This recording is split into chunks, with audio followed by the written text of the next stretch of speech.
It's raining outside, there's no sun, it's a gray sky, and honestly, it's a gloomy day.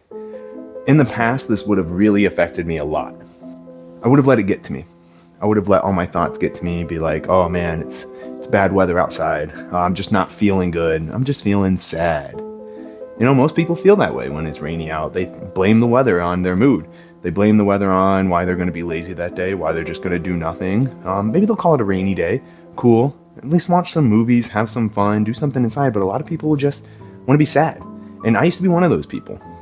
Now, I've had to overcome a lot of mental things throughout time. And that goes down from being depressed, down to having anger problems, down to even just being generally sad, not even just depressed, just like sad, just not enjoying things. And honestly, it wasn't until I had my son that I really realized how I could control this, because I was forced to. I was forced to really learn how to master my emotions. And I learned from the Stoics, Marcus Aurelius, his book, Meditations, that honestly, life is suffering, and sadness is an emotion, yeah, but if you fixate on it, then you're just going to keep on suffering in the suffer path. And if you just focus on the fact that it is a part of life and that you just have to keep on moving forward with it, it's going to get better. So whenever I start to feel sad, I also start to think to myself, why am I sad? What's making me sad? What can I do about this? You see, whenever I'm sad, there's always a reason behind it. It does take some time to figure it out, but honestly, the best way to figure it out is just to generally ask myself, why am I sad? Why am I not happy? Why am I not feeling enthusiastic about what's happening right now? What is putting off my mood? And it's a hard question to ask myself all the time, because I'll find the answer real quick, and I just don't want to acknowledge it. I'll be like, no, I'm not going to deal with it. I'm just going to be like, whatever. I'm just going to keep feeling bad because I want other people to feel bad about me. I want people to think about me, and that's how it used to be. But honestly, once I started asking myself the questions and answering them honestly to myself, which you have to be honest to yourself. I'm always honest with myself, and it's hard to be. But once I started to be more honest with myself about what I'm sad about, I was able to get over it. Instead of being sad for a whole day or maybe a week, I started being sad for maybe like 10 seconds, maybe an hour maximum nowadays. And it comes down to the reality of when I answer the question, it always comes down to something that I can solve. Case in point, the other day I was sad.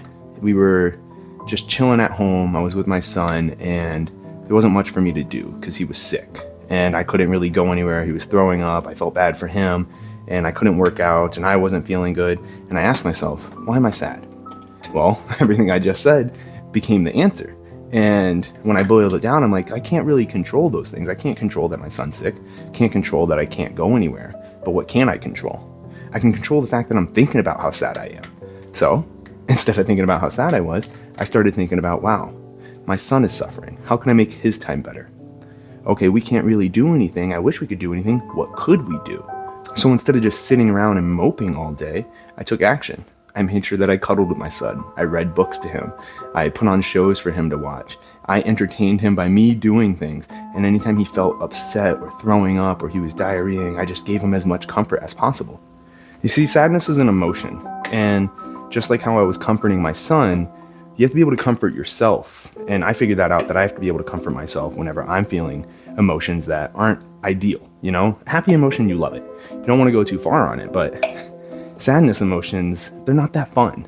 And you want to soak into it. And honestly, it's because our brains are enjoying it. Our brains like the reactions. They like the chemicals that are coming into it that are saying, hey, you're feeling this. Let's feel more of it. And there's nothing wrong with that. But there's only something wrong with it when we just don't take action and we just stop doing things.